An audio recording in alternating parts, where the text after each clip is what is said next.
അന്യസംസ്ഥാനങ്ങളിൽ നിന്നും ഹൈറേഞ്ചിലേക്കും ലോ റേഞ്ചിലേക്കും വരുന്ന വാഹനങ്ങൾ അപകടത്തിൽപ്പെടുന്നത് പതിവാണ്. അപകടത്തിൽ ജീവൻ പൊലിയുന്നതും നിത്യസംഭവമാണ്. തമിഴ്നാട്ടിൽ നിന്നും വരുന്ന വാഹനങ്ങളുടെ ബോഡി മോഡിഫിക്കേഷനും വാഹനത്തിൽ നിർദ്ദേശിച്ചിരിക്കുന്ന സീറ്റിൽ കൂടുതൽ ആളുകളെ കയറ്റി കൊണ്ടുവരുന്നതും അപകടങ്ങളുടെ വ്യാപ്തി വർദ്ധിപ്പിക്കുന്നുണ്ട്. അതുകൊണ്ട് തന്നെ മോട്ടോർ വാഹന വകുപ്പിന്റെ നേതൃത്വത്തിൽ ഇടുക്കിയിലേക്ക് മലമടക്കുകൾ വന്നാൽ സുരക്ഷിതമായും സന്തോഷമായും തിരികെ മടങ്ങാമെന്ന ലക്ഷ്യത്തോടെ പരിശോധനയും ബോധവൽക്കരണവും ആരംഭിച്ചു. ഇടുക്കി ജില്ലയെ അപേക്ഷിച്ച് അന്യസംസ്ഥാനങ്ങളിൽ നിന്ന് വരുന്ന വാഹനങ്ങൾ അപകടത്തിൽപ്പെടുന്നത് പതിവാണ്. ഈ കഴിഞ്ഞ ദിവസം തന്നെ തമിഴ്നാട്ടിൽ നിന്ന് വന്ന ടൂറിസ്റ്റ് ബസ് അപകടത്തിൽപ്പെടുകയും 2 പേർ മരണപ്പെടുകയും ചെയ്തു. ഈ സാഹചര്യത്തിൽ മോട്ടോർ വാഹന വകുപ്പ് കർശന പരിശോധനയും അതോടൊപ്പം തന്നെ പല നിർദ്ദേശങ്ങളും ഇവർക്കായി കാഴ്ചവെക്കുന്നുണ്ട്. ഏതായാലും പല ഡ്രൈവർമാരും ഇവിടെ വരുമ്പോൾ ഈ വളവുകളൊന്നും അറിയാതെ അപകടത്തിൽപ്പെടുന്ന പതിവാണ്. അതുകൊണ്ട് തന്നെ മോട്ടോർ വാഹന വകുപ്പ് പരിശോധനയും ശക്തമാക്കിയിട്ടുണ്ട്. എങ്ങനെയാണ് സാർ ഇപ്പോൾ പരിശോധന നമ്മുടെ? നമ്മൾ ശരിക്കും ഇപ്പോഴത്തെ കണ്ടീഷനിൽ എനിക്ക് ഒത്തിരി കാര്യങ്ങൾ നമ്മൾ ടൂറിസ്റ്റുകളായിട്ട് ഈ മൂന്നാർ പോലെയുള്ള സ്ഥലങ്ങളിലേക്ക് വരുന്നവർക്ക് പറയാനുണ്ട്. കാര്യം നമ്മളൊരു സന്തോഷത്തിന് വേണ്ടി നമ്മുടെ നല്ല തിരക്ക് പിടിച്ച ജീവിതത്തിനിടയിൽ സന്തോഷത്തിന് വേണ്ടി കുറച്ച് ദിവസങ്ങൾ മാറ്റിവെക്കാനാണ് നമ്മൾ ഈ സ്ഥലത്തേക്ക് വരുന്നത്. അത് കുടുംബത്തിനും നാടിനും ഉൾപ്പെടെ വലിയ വിഷമം ഉണ്ടാക്കുന്ന രീതിയിലേക്ക് 2-3 സംഭവങ്ങൾ ഇവിടെ ഉണ്ടായിട്ടുണ്ട്. അതിൻ്റെ പേര് നമ്മുടെ ഡിപ്പാർട്ട്മെന്റിലെ ഹയർ അതോറിറ്റീസ് നമ്മുടെ അടുത്ത് ഇൻസ്പെക്ഷൻ കർശനമാക്കണമെന്നും ഇതുപോലെ തിരക്കുള്ള സമയത്ത് ഇപ്പം ശരിക്കും സ്കൂൾ അടച്ചിരിക്കുന്ന സമയം മൂന്നാറിനെ സംബന്ധിച്ചോളം നല്ല തിരക്കുള്ള സമയമാണ്. തമിഴ്നാട്ടിൽ നിന്നും കേരളത്തിൽ നിന്നും ടൂറിസ്റ്റുകൾ ഇഷ്ടംപോലെ വരുന്ന സമയമാണ്. അതിൽ മെയിനായിട്ട് നമ്മൾ ഈ ടൂറിസ്റ്റിന് വേണ്ടി വരുന്ന, അതായത് ഇവിടെ കറങ്ങാനായിട്ട് വരുന്ന ആൾക്കാരുടെ അടുത്തുള്ള കാര്യങ്ങളാണ് എനിക്ക് മെയിനായിട്ട് പറയാനുള്ളത്. കാര്യം നമ്മളിവിടെ അപകടങ്ങൾ ഉണ്ടാകുന്നതിന് ഏത് അപകടം ഉണ്ടായാലും അതിന് ഉത്തരവാദികൾ സർക്കാരും അല്ലെങ്കിൽ അതിൻ്റെ അതോറിറ്റികളും അല്ലെങ്കിൽ ഡ്രൈവർമാരിലും മാത്രമാണ് അപകടത്തിൻ്റെ കാരണം എത്തിച്ചുകൊണ്ടുവരിക്കുന്നത്. എൻ്റെ അഭിപ്രായത്തിൽ അതിന് വേറിട്ടൊരു അഭിപ്രായമാണ് എനിക്ക് പറയാനുള്ളത്. ഈ പറഞ്ഞ ഇത്രയും ആൾക്കാർ വിചാരിച്ചാൽ നടക്കില്ല എന്നല്ല ഞാൻ പറയുന്നത്. പക്ഷെ അതിൽ നല്ലൊരു റോള് ഇതിലെ പാസഞ്ചേഴ്സ് തന്നെയാണ്. നമ്മൾ ഈ ഒരു വാഹനം നമ്മൾ വിളിക്കുമ്പം ആ വാഹനത്തിന്റെ എല്ലാ സാധനങ്ങളും ഇപ്പോൾ പരിവാഹനിൽ നോക്കി കഴിഞ്ഞാൽ അറിയാൻ പറ്റും. അതിന്റെ ഫിറ്റ്നസ് എന്ന് വരെയുണ്ട്, ഇൻഷുറൻസ് എന്ന് വരെയുണ്ട്, ടാക്സ് എന്ന് വരെയുണ്ട്, ഓടിക്കുന്ന ലൈസൻസ്, ഡ്രൈവർക്ക് ലൈസൻസ് ഉണ്ടോ, ഇതുപോലെയുള്ള ബേസിക് ആയിട്ടുള്ള കാര്യങ്ങൾ നമുക്കറിയാൻ പറ്റും. ഈവൻ വണ്ടിയുടെ ടയറിന്റെ കണ്ടീഷനൊക്കെ അത്യാവശ്യം എല്ലാവരും വണ്ടി ഉപയോഗിക്കുന്നവരാണ്. അങ്ങനെ നോക്കിയിട്ട് മാത്രം വണ്ടി വിളിക്കുക. ഇവിടെ വണ്ടി വിളിക്കുന്നത് വണ്ടിയുടെ പെയിന്റോളം, അതിൻ്റെ അകത്തുനിന്ന് പുറത്തോട്ട് വലിയ ശബ്ദം പ്രയോഗിക്കുക, എയർ ഹോൺ കടാന്ന് അടിക്കുക. ഇവിടെ പോയിക്കൊണ്ടിരിക്കുന്ന കേസുകളാണ്. അത് ഒരു പരിധിവരെ ഞങ്ങൾ മോട്ടോർ വാഹന വകുപ്പ് കേരളത്തിൽ നല്ല പരിശോധന നടത്തിയതിൻ്റെ പേരിൽ എയർ ഹോണൊക്കെ ഒരു പരിധിവരെ നമുക്ക് കുറയ്ക്കാൻ കഴിഞ്ഞിട്ടുണ്ട്. എങ്കിൽ പോലും തമിഴ്നാട്ടിൽ നിന്നുള്ള വണ്ടിയൊക്കെ എയർ ഹോൺ അടിച്ചാണ് വരുന്നത്. നമ്മളിപ്പോൾ എയർ ഹോണിൻ്റെ ഒക്കെ ഓരോ കേസ് പിടിച്ചു കഴിഞ്ഞാൽ അവർക്ക് ഫൈൻ അടിച്ചു കൊടുക്കുന്നു എന്ന് മാത്രമല്ല, അവരെ ആദ്യം എയർ ഹോൺ അടിച്ചിട്ട് ആ ഡ്രൈവറുടെ അടുത്ത് ഇറക്കിയിട്ട് അവരുടെ അടുത്ത് പറയും ഫ്രണ്ടിലേക്ക് നിൽക്കാൻ പറയും. എന്നിട്ട് ഞാൻ ചോദിക്കും, ഞാൻ എയർ ഹോൺ ഒന്ന് അടിക്കട്ടെ എന്ന് ചോദിക്കും. ആ ചോദ്യത്തിൻ്റെ അകത്ത് അവൻ തകരും. അവന് അറിയാം അവൻ്റെ ചെവിടി അടിച്ചു പോകുന്നുള്ളത്. അങ്ങനെ അതുകൊണ്ട് നമ്മൾ പറയും ഇത് നിന്റെ കൂട്ട് തന്നെയാണ് ബാക്കിയുള്ളത്. അതുകൊണ്ട് ഈ വണ്ടിക്കാരെ നമ്മൾ ഈ രീതിയിൽ ബോധവൽക്കരിക്കാറുണ്ട്. വണ്ടിയിൽ വാഹനത്തിൽ കൂടുതലും തമിഴ്നാട് വണ്ടികളാണ് കാണുന്നത്. ബോഡി കെട്ടിയുണ്ടാക്കുന്ന വണ്ടിയിൽ 13 സീറ്റുള്ള വണ്ടിയിൽ 20 സീറ്റ് ആൾക്കാരെയും കൊണ്ടുവരും. ഈ 13 സീറ്റ് ഉള്ള വണ്ടിയിൽ 13 പാസഞ്ചേഴ്സിന് ഉള്ള വെയിറ്റിനനുസരിച്ച് ഡിസൈൻ ചെയ്ത സസ്പെൻഷൻ സിസ്റ്റവും ബ്രേക്ക് സിസ്റ്റവും ഒക്കെയാണ് വാഹനത്തിലുള്ളത്. അതിൽ 20 സീറ്റ് വെച്ച് 20 പേരുടെ ലോഡ് ഈ പറഞ്ഞ സ്ഥലങ്ങളിലേക്കൊക്കെ ചെല്ലുന്നതുകൊണ്ട് വണ്ടിയുടെ മെക്കാനിക്കൽ സിസ്റ്റത്തിന് ഫെയിലിയർ ഉണ്ടാകാനുള്ള സാധ്യത വളരെ കൂടുതലാണ്.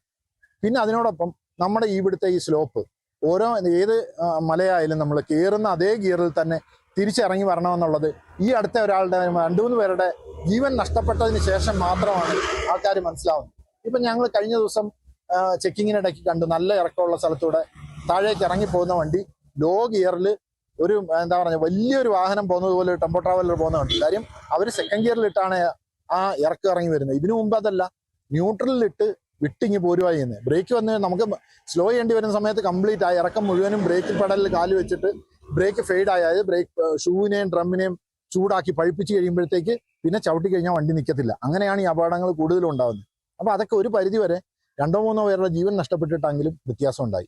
ഇനിയും നമുക്ക് ഒരു ജീവൻ പോലും പൊലിയാതെ നമ്മൾ ഓരോരുത്തരും ശ്രദ്ധാപൂർവം വാഹനത്തിന് മെയിനായിട്ട് ഇവിടെയുള്ള വാഹനങ്ങൾ നമ്പർ പ്ലേറ്റ് ഇല്ലാത്ത വാഹനങ്ങൾ 2 വീലറുകളായാലും എല്ലാം പോകുന്നുണ്ട്.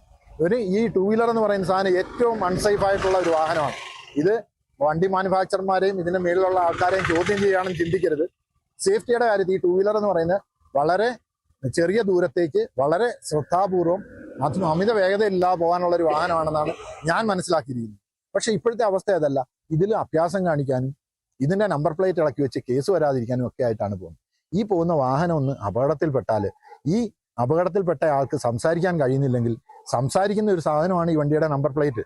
ഇതിന്റെ ഓണർ ആരാണെന്നോ എവിടുത്തുകാരനാണെന്നോ എല്ലാം അറിയാനുള്ള സാധനം. ഈ നമ്പർ പ്ലേറ്റ് ഇളക്കി മാറ്റിയ ഒരു വാഹനത്തിലെ ഒരു യാത്രക്കാരന് അപകടം പറ്റിക്കഴിഞ്ഞാൽ അയാളെ വീട്ടിലറിയിച്ച് നമുക്ക് എന്തെങ്കിലും ചെയ്യാനുള്ള സാധ്യത അതിൽ നിന്ന് ഇല്ലാതാക്കുന്നു. പിന്നെ ഈ പറഞ്ഞ അഡീഷണൽ മോഡിഫിക്കേഷൻ വരുത്തുന്നത് സ്ട്രക്ചറലായിട്ട് വണ്ടിയുടെ സേഫ്റ്റിക്കും കാര്യത്തിനും മോഡിഫിക്കേഷൻ വരുത്തുന്ന കാര്യങ്ങൾ മുഴുവൻ വണ്ടിയുടെ അപകടത്തിൽപ്പെടുത്തുന്ന കാര്യങ്ങളാണ്. നമ്മൾ അപകടത്തിൽപ്പെട്ട് അങ്ങ് മരിച്ചു പോകുന്നു അല്ലെങ്കിൽ എന്തെങ്കിലും പറ്റിപ്പോകുന്നു, സാരമില്ല. പക്ഷെ അതല്ല നമ്മുടെ കടമ. നമ്മുടെ നാട്ടുകാരോടും ബാക്കിയുള്ള ആൾക്കാരോടും റോഡ് ഉപയോഗിക്കുന്നവരോടും നമുക്ക് കടമയുണ്ട്. നമ്മുടെ ജീവൻ മാത്രമേ നമുക്ക് പറയാൻ പറ്റൂ. ഇപ്പൊ ഹെൽമെറ്റ് ഇല്ലാത്ത ഒരാളെ പിടിച്ചിട്ട് പറയുക അത് എന്റെ തല പൊട്ടി കഴിഞ്ഞാൽ ഞാൻ നോക്കിക്കോളാം എന്ന് പറഞ്ഞു കഴിഞ്ഞാൽ അത് ആ ഒറ്റ കാര്യമല്ല. ഈ വാഹനത്തിൽ ഈ പോകുന്ന രീതി മുഴുവൻ ബാക്കിയുള്ളവർക്ക് അപകടം ഉണ്ടാകുന്ന രീതിയിലാണ്. തീർച്ചയായിട്ടും നമ്മൾ ഓരോരുത്തരും ശ്രദ്ധിച്ചു കഴിഞ്ഞാൽ ഈ വാഹനം കണ്ടമാനം പെരുകി വരുന്നുണ്ട്.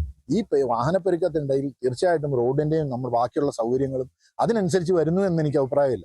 അന്നേരം ഈ ഒരു കാര്യങ്ങളെ നമുക്ക് മേക്കപ്പ് ചെയ്യാൻ പറ്റുന്നത് നമുക്കുള്ള അറിവ്. എല്ലാവർക്കും അറിവുണ്ട്. ആരും ഈ പറഞ്ഞ പറമ്പിൽ പണിയെടുക്കാൻ പോകുന്നവർക്ക് ഉൾപ്പെടെ എല്ലാവർക്കും ഞാൻ ഈ പറയുന്ന കാര്യങ്ങൾ അറിയാം.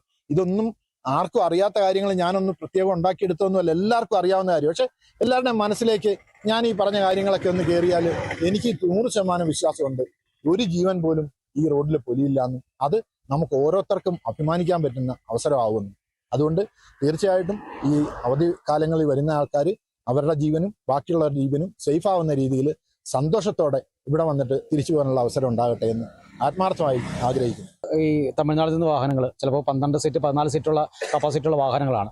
പക്ഷെ അതിൽ ആളുകളെ കുത്തി നിറച്ചു കൊണ്ടുവരുന്നു, വളവുകൾ അറിയാതെ അപകടത്തിൽപ്പെടുന്നു, അതിൽ മരണങ്ങൾ ഏറെയാകുന്നു, അപകടത്തിന്റെ വ്യാപ്തത കൂടുകയാണ്. അപ്പൊ അതിന് എന്താ പറയാനുള്ളത്? ഇതേ കാര്യം ഞാൻ പറയുന്നത്, അപകടം ഉണ്ടാകുന്നതിന്റെ കാരണം ഞാൻ നേരത്തെ പറഞ്ഞു. ഒരു വാഹനത്തിൽ ഇത്ര ആൾക്കാരുണ്ട്, ആ ആൾക്കാരുടെ ലോഡ് താങ്ങാവുന്ന രീതിയിൽ ഉണ്ടാക്കിയിരിക്കുന്ന കമ്പോണന്റ് എണ്ണം കൂടി കഴിയുമ്പോഴത്തേക്ക് അത് താങ്ങാൻ പറ്റാതെ വരുന്നു.